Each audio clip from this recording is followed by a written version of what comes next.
I swear by mass transit and, being thrown in with whoever happens to be on that bus or that train or that streetcar with you today, because there are great lessons and great teachings and great suffering that you're going to look on too. That was educator, trainer, writer, and storyteller Ed Wolf. I'm Jeff, and this is Storied San Francisco. Every week on this podcast, we feature writers, doctors, bartenders, photographers, and other San Franciscans talking about living, working, and doing their thing here. It's a way to get to know your neighbors. Welcome to episode 39, part 1. Ed loves mass transit. In this podcast, he takes us on a few rides on BART and Muni, the settings in a way for 3 different stories. Here's Ed. All my life I've lived in cities with mass transit, and I find it an endlessly fascinating experience to get on mass transit and be thrown in with people who you wouldn't encounter in any other way. Also, was raised Catholic, and that word mass has got a lot of meaning to it for me. And then transit. So I've told stories and played with the idea that you get on this train or on this bus, and you're transiting with people, and like in a mass, something can happen that turns into something else. So I really like mass transit and the stories that occur there. 2 of them that have happened recently that have been helpful to me about some of the terrible times we're living in with Donald Trump. Both happen on BART because I've been going through a lot of dental work, and my doctors are all downtown. So I walk down 24th Street, get on the BART, go downtown. So I was in February, I guess, or March. It was raining so hard. I got on the train and was coming back from Powell Street Station. And I was sitting there, and while the train was moving, the door opened at the end of the car, and this young girl came walking up the aisle. And she was just a child herself, and she was carrying a baby that hardly, it had clothes on, but this infant was sopping wet, and so was she, and she was just walking. And you know how sometimes you're just not ready for the suffering that just appears in front of you. And there she was, just walking along, and she wasn't asking for money, she was just walking. And I was sitting next to this very well-dressed woman who, when the girl passed, just as she passed by, the woman leaned over and said, do you need some money? And the girl went, oh, okay. And so the woman reached in and gave her some money. I had run out of the house. I didn't even have my wallet. I had my Clipper card. So then the girl just kept going.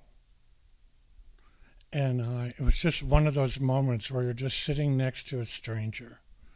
And I just turned to her and went, oh my God, sometimes it's just so hard to know what to do. And the woman went, yep. She goes, sometimes I give people money. Sometimes I just bless them. Then the train stopped, and she got up and got off the train, and the door closed and kept going. So I was thinking about that, and I looked across, and I was sitting next to across from this very kind of bedraggled older man that seemed to have his belongings in a big plastic bag, and he was just looking at me. And he gave me this like beatific smile and nodded his head as if maybe he had been hearing what we were talking about. And his gaze was so intent, I kind of had to like look up just to break it. And above his head was this latest ad for why you should come and visit Yosemite National Park. And it said, "Witness the beauty and boldness of winter." And then I was at 24th Street BART, and I just thought, if nothing else, if we can't give people money, if we can't bless them, if we can't interact with them, at least can witness it. I mean, I've told numerous people about this young girl and her baby. And I can tell it's an image that kind of draws people inside just for a moment, because what can we do? I'm going to write about her. I want to write about that moment, the power of witnessing. So anyway, that's my one story about BART. Then yesterday, I had to go back down again for a doctor's appointment. And 5 years ago, I had both of my knees replaced. So I get around pretty good. But whenever I can take an escalator or an elevator instead of doing all the stairs, I do. So the way I go down to Powell Street Station, when I come out, the elevator's right there. So I take the elevator. And in the last 2 months, every time I get on the elevator, there's a really nice person with a Muni BART uniform sitting on a stool with a clipboard, sitting in the elevator. And so I like to talk to people, and I'd say, "Hi, what are you doing?" And he says, "Oh, we're auditing the usage of the elevator." And he's got a little check mark, and he's like, and I said, "Well, I'm using the elevator because I have 2 knee replacements." And he goes, and he marks this little box off. And so, as I said, I've been having a lot of dental work, so I have to go down to Powell Street BART about once a week now for several months. And every time I go, there's another person sitting in that little elevator with the clipboard. And I keep saying, "Wow, this is quite a survey." And yesterday I went down. Now it's been like over 2 months. And there's this young woman sitting there. And I said, "Wow, they're still auditing all the people who are riding this elevator?" And when the door closed, she looked at me and she went, "Well, not really."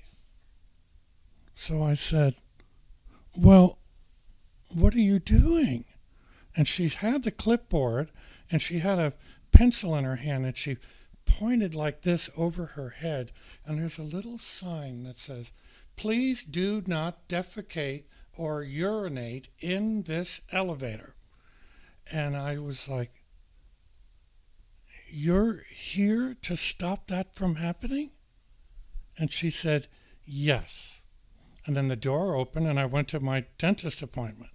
So, but I was thinking about it the whole time I was in the dentist chair, and I thought, "Oh, I hope she's still there when I go back." So I get back down, and there she is. So I get back on, and I said, "I've really been thinking about this. Like, what are homeless people supposed to do when they need to go to the bathroom?" And she said, "I don't know, but they're not peeing and pooping in here. So I said, well, I understand that, but like really, they are people like you and I. What are they supposed to do? And she said, I don't know, sir.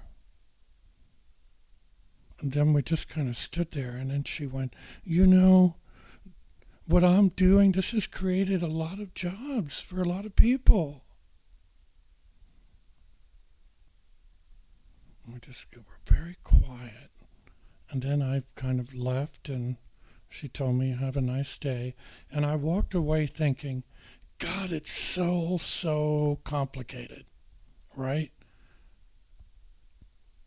It's creating some work for some people who would not be working,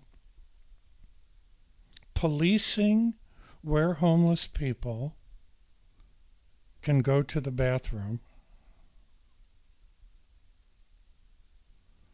It's complex. All of these issues that we're trying to deal with, it's not fair. It's not real to just paint a broad stroke on it and like be mad at BART, for example, because they're paying people to sit in the elevators to keep them clean, because it does create jobs for people. On the other hand, I said to her, why doesn't BART like build some kind of a what is the word for the French word for an outside bathroom? Anyway, build something at the top of all the elevators. I guess I'm just anything that addresses the complexity of all of these challenges that we have seems to me to have value in it, because it is complex. I had such a powerful experience on Muni about maybe 15 years ago. It has stayed with me. I've written about it. I haven't actually told the story about it, but for many years I was a HIV test counselor here in San Francisco, and a good portion of that time was before there was the rapid test, which is here now. You go in and you can, the counselor just has to do a little swab of your mouth, and in 20 minutes you've got your HIV result. But in the day, for most of the history of HIV test counseling, you would come in, you'd have a blood draw, and then you'd have to wait 2 weeks and come back to get your results. So I did that for many years. And because across the United States there was such concern about confidentiality, many test sites in the big urban settings were anonymous. You could come in, get an HIV test, and be given your result, and no one would know except you and the counselor. No identifying anything, because that was such powerful information to have. So I used to do a lot of this, and I was doing this one afternoon at Health Center number 1. People come in, they check in, they're given a number. The numbers are put over here, and the counselors come out and go, number 3, number 4. So I took the next thing. I was at number 9, and the waiting room was full. And across the room, this boy stands up. And I say boy because he had a school uniform on and like a little backpack. He was an African American boy. And in the state of California, you have to be 12 or older to get an HIV test. I knew he was older than 12, but he wasn't too much older than that. So this is the youngest person I've ever done HIV counseling with. So he comes in, he's very polite, he's very kind of looking down. I realize I'm a very big, tall, I've got a lot of enthusiasm for HIV prevention, white man, and he's just a very quiet, literally, he has like a little insignia on his Catholic school insignia. So, I asked him like what brought him in. He wanted to take an HIV test. He'd never had one before. I said, did something happen that was of concern? He said that he liked to go down south of Market on Folsom Street, and there's a couple of like bookstores down there where you could go in and look at like Mr. Leather magazine, and there were also little booths where you could go back and put a quarter in and watch a little video, and he lived at home with his parents, kind of well-to-do part of the neighborhood of the city, and nobody knew that he did this. And one day he had gone down there, was looking at the magazines, and an older man kind of caught his eye and indicated back in the booth. And so he went with him, and the guy gave him a blowjob, and so this kid got in the habit of going down there to connect with people. And the last time he had gone, he went into the back, he went into a booth with someone, and it wasn't oral sex. They started making out, and then the man had anal sex with him, and it was the first time this boy had ever been penetrated. And he was smart, and he knew about HIV, and it had hurt him, and afterwards there was like a little blood, so he knew like this could be a concern. So I talked to him about condoms. I talked to him about, is there any way he could imagine if he went back to the store again, to the bookstore, of reducing his risk. Like I tried to do HIV Prevention 101. And then we were done, and he went and got his blood drawn, and he has a little card, and he's going to come back in 2 weeks to get his results. So, I probably have tested, I've worked with so many people with AIDS and tested, hundreds and hundreds of people. And there's no way to process all of that. It's too much. But like what I've noticed is for many people like me who do this kind of intense caregiving for a living, every once in a while somebody gets in. Like we're all supposed to have good boundaries, and you don't take your work home with you, but this boy got in, and I even took it to supervision, and my supervisor was like, you know what? Through this one, being concerned about him, thinking about him, this is how you process the hundreds. It's fine. Good for you. You can still be moved by this. So I was actually like tracking, like a week,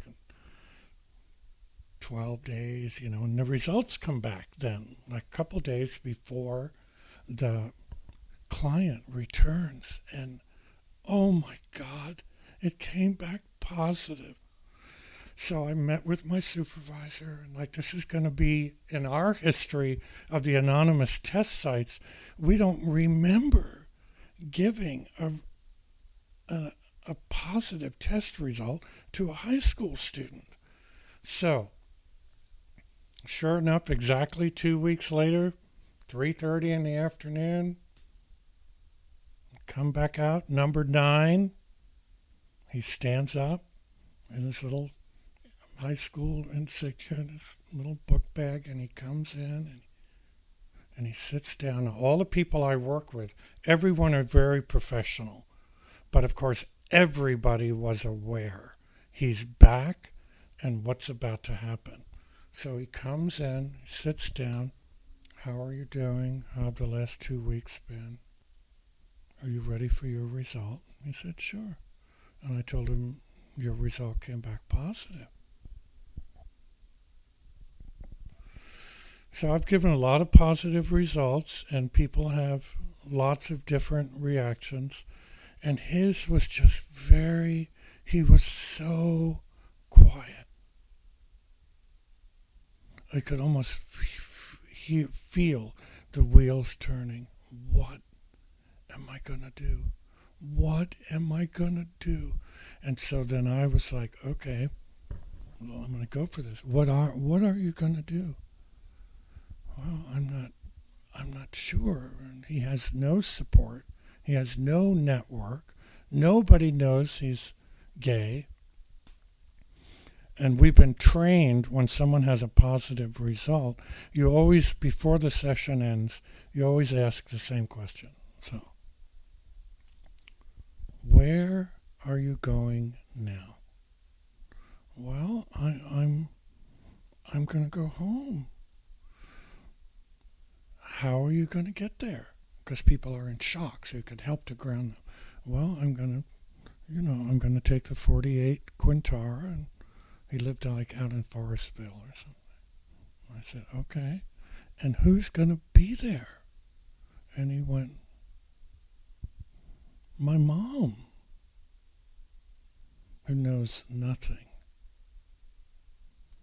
So, because I had time to go, I had all these referrals to like High Five, which was an HIV positive youth group, and like just to try to just bombard him with as much information as I could, because it's an anonymous service.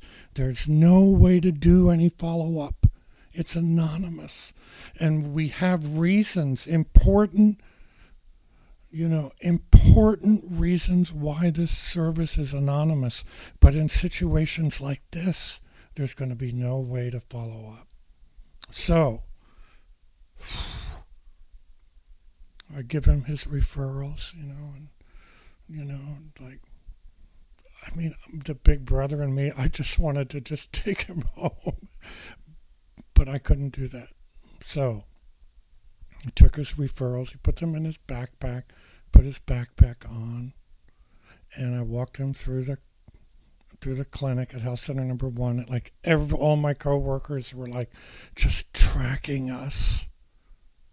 And he I walked him to the door, and he went on out. And I'll never forget, there's these huge blinds there.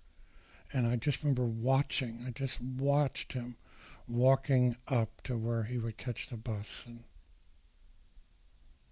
And then he was gone. So, this boy was inside me. Like, oh my God, what happened? How is he? How's he doing? And I expected to feel it for a couple days, and then like a couple weeks, I was still thinking about him. I would bring it up in supervision. We had support group, and I would sit and just talk about him, and it helped me to understand I'm having all these feelings for him because I can't have it for all the other people I've worked with. So, months go by, another month, couple months, and just slowly I stopped thinking about him. So, about, I don't know if it was a year later, but close to a year later, I was downtown San Francisco, and I got on the Muni at Montgomery Street, and it was around rush hour, and the car was very crowded, and I got on. There was no place to sit. I was just kind of standing there, hanging on to the thing. I don't remember what I was doing down there. And I just kind of like looked up, and there were a bunch of high school students at the other end of the car. And there he was. And he had his backpack, and he was talking to some girls that he was with. So, of course, we've all been trained that since this is all anonymous, like you don't even instigate eye contact, you don't do anything. So I quickly looked down, and but I was like shaking. It's like, oh my God, it's him, it's him. And so I kind of like looked up again, then I looked back down, and we're going through the different stops, and I'm going to get off at Castro Street, and I remembered he lived like in Forestville, so I knew he's going to go on. Just as we're pulling out of Church Street Station, I decided to look up again, and there he is, he's looking at me. So I just was like, of course I just wanted to go over to him and go, how are you? But I couldn't, so I just looked down. And then as we're pulling into Castro Street Station, I looked up again, and he was still looking at me. And I wish I had the words. I wish I could capture how he signaled to me with this nod and just a little bit of a smile that he was fine.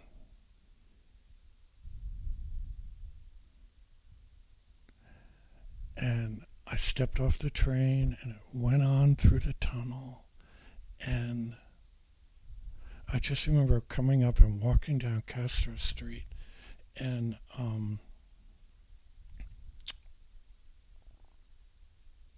feeling so relieved and thankful that I had seen him again, and was reminded that people go through these big experiences that we all get to be a part of, or sometimes we go through them ourselves, and in many, many cases, people make sense of it.